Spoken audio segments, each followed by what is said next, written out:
আজি ভিডিঅ'টোত মই তোমালোকৰ অনুৰোধ মৰ্মে মই তোমালোকৰ কাৰণে BA সেকেন্ড সেমিষ্টাৰ BSc বিকমৰ সেকেন্ড সেমিষ্টাৰ AC ইংলিছৰ কুৱেশ্যন আনসাৰখিনি লৈ আনিছোঁ।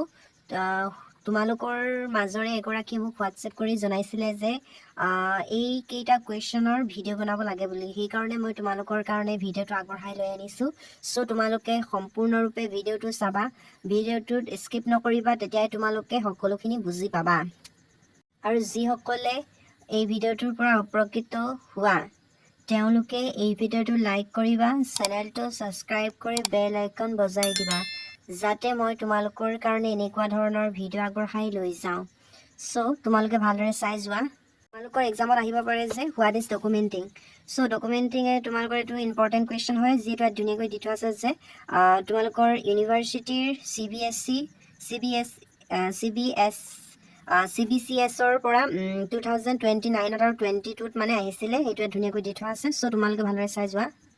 হোৱাট ইজ ডকুমেণ্টিং বুলি ক'লে তোমালোকৰ এক্সামত 1 মাৰ্কৰ আহিব। চ' তোমালোকে বেছি লংকৈ নিলিখিলেও হ'ব, শ্বৰ্টকৈ লিখিবা। ধুনীয়াকৈ দি থোৱা আছে যে ইয়াত ধুনীয়াকৈ দিয়া আছে যে documentation means to reality role the details of something and documenting is the process of doing so। এনেকৈ তোমালোকে লিখি দিলেই হৈ যাব।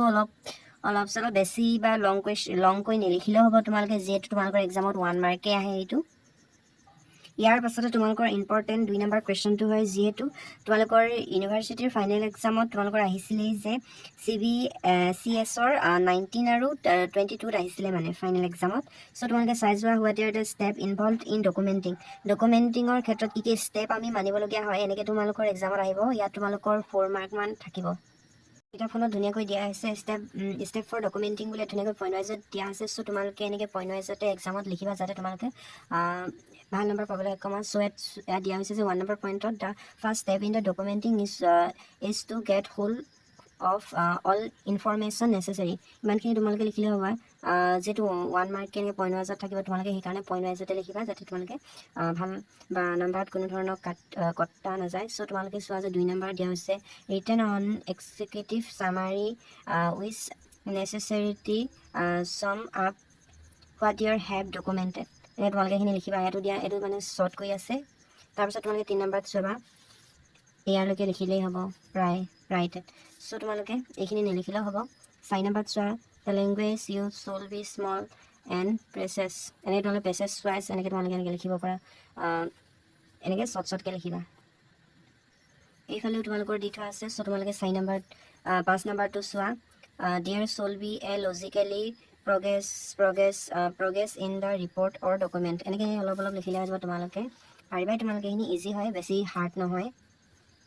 ইয়াৰ পাছতে তোমালোকে 4 নম্বৰ কুৱেশ্যনটো চোৱা যে মেনশ্যন চাম features of a good document. এইটো কিন্তু এক্সামত আহে, এবাৰটো অহা খুব সম্ভাৱনা আছে। মই এইটো চিয়ৰ দি দিছোঁ যে তোমালোকৰ এক্সামত এইটো আহিবই। Features of a good document ধুনীয়াকৈ পইণ্ট ৱাইজত দি থোৱা আছে, তোমালোকে পইণ্ট ৱাইজতে লিখিবা। তোমালোকৰ যদি এইটো এক্সামত আহে তোমালোকৰ তেন্তে 4 বা 5 মাৰ্কৰে আহিব, বেছি লংকৈ নাহে এইটো। মেগাজিনেট ইউজ অফ এ প্ৰেছিভ ভইচ, এনেকৈ তোমালোকে এইখিনি লিখিবা। বেছি লংকৈ নিলিখিলে হ'ব। তোমালোকে ডকুমেণ্ট ৰাইটিং এনেকৈ তোমালোকে লিখিবা।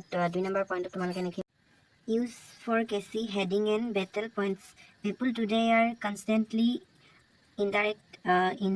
undirected with the content they read and watch videos online, scroll thought social media, feel on their phones, system, TV and movies at night, say 100 of advertisement anytime they will down the street or enter a store।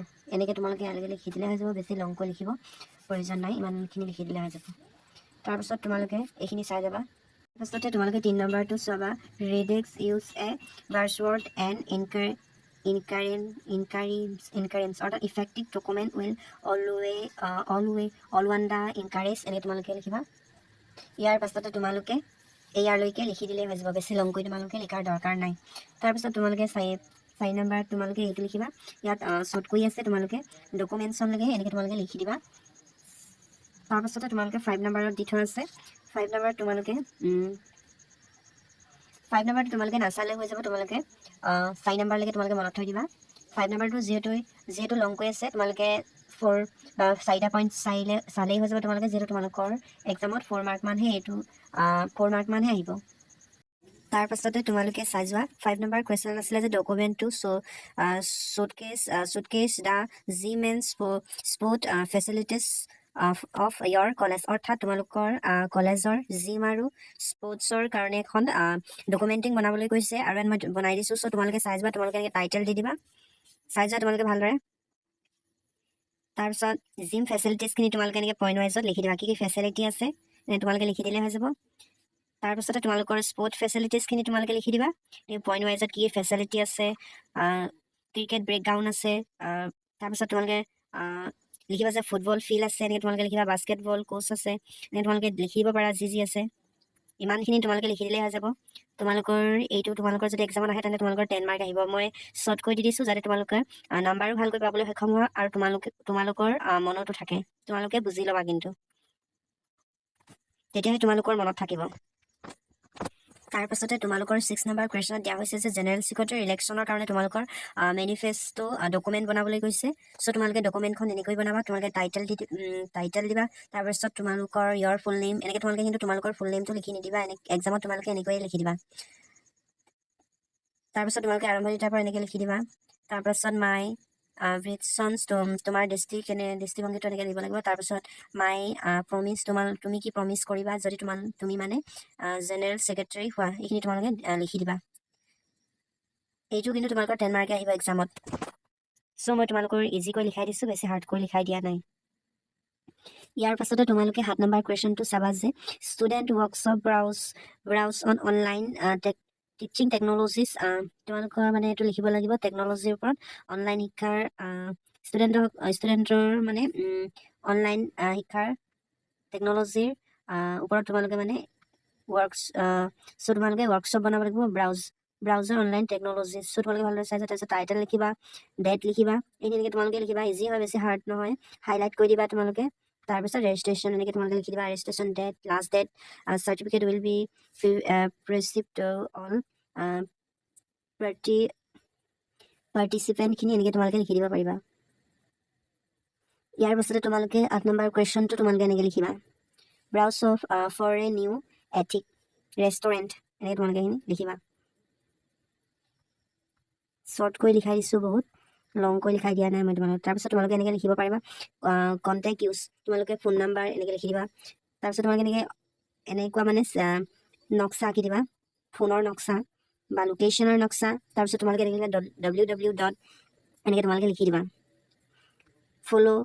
তোমালোকে এনেকৈ social মিডিয়াত follow' কৰা, তোমালোকে এনেকৈ লিখি দিব পাৰিবা, Instagram, Facebook বা ইউটিউবৰ এনেকৈ লিখি দিবা। এনেকৈ লিখি দিলে মানে ভাল হ'ব, তোমালোকে ভাল নম্বৰ পাবা মানে। তাৰ পাছতে তোমালোকে মোক এইকেইটা কুৱেশ্যনৰ ওপৰত ভিডিঅ' বনাবলৈ কৈছিলা, সেইকাৰণে মই তোমালোকৰ কাৰণে আগবঢ়াই লৈ আনিছোঁ। চ' চাই যোৱা, ইয়াত দিয়া হৈছে যে 1 নম্বৰ কুৱেশ্যনত দিয়া হৈছে হোৱাট ইজ ডায়লগ। তোমালোকে এইটো এক্সামত 1 মাৰ্কৰে আহিব, মই তোমালোকক শ্বৰ্ট কৰি দিছোঁ। চ' তোমালোকে চাই যোৱা, দ্য অক্সফৰ্ড লাৰ্নাৰ্ছ ডিকশ্যনেৰী ডিফাইন ডায়লগ আক্স, ইয়াৰ পৰা তোমালোকে ইয়ালৈকে এক্সেট্ৰালৈকে লিখি দিলে হৈ যাব, বেছি তোমালোকে লংকৈ লিখিব নালাগে, যিহেতু তোমালোকৰ 1 মাৰ্কৰে আহিব এইটো। ইয়াৰ পাছতে তোমালোকৰ 2 নম্বৰ কুৱেশ্যনটো চাবা। 2 নম্বৰ কুৱেশ্যনটো ইজি হয়, তোমালোকৰ কিতাপতে আছে, what are the essentials of a good dialogues. চ' ইয়াত তোমালোকে চাই যোৱা, ইয়াত তোমালোকৰ দি থোৱা আছে, এইখিনি তোমালোকে লিখিবা, শ্বৰ্ট কৰি দি থোৱা আছে, ইয়ালৈকে তোমালোকে লিখি দিবা ইউজ। তাৰপিছত তোমালোকে B নম্বৰটোত লিখিবা পাৰ্চনেলিটিলৈকে লিখিলে হৈ যাব, আৰু C নম্বৰটো তোমালোকৰ শ্বৰ্ট কৰি আছে, এইটো শ্বৰ্ট নকৰিলেও হৈ যাব। তাৰপিছতে তোমালোকে 4 নম্বৰটোত ডায়লগছ অফ ফ'ল' টপিক, তোমালোকৰ টপিক কেইটা দি থোৱা আছে, এই টপিক কেইটাৰ ওপৰত তোমালোকে ডায়লগছ বনাব লাগিব। চ' মই তোমালোকক দেখুৱাই গৈছোঁ, ধুনীয়াকৈ চাই যাবা তোমালোকে।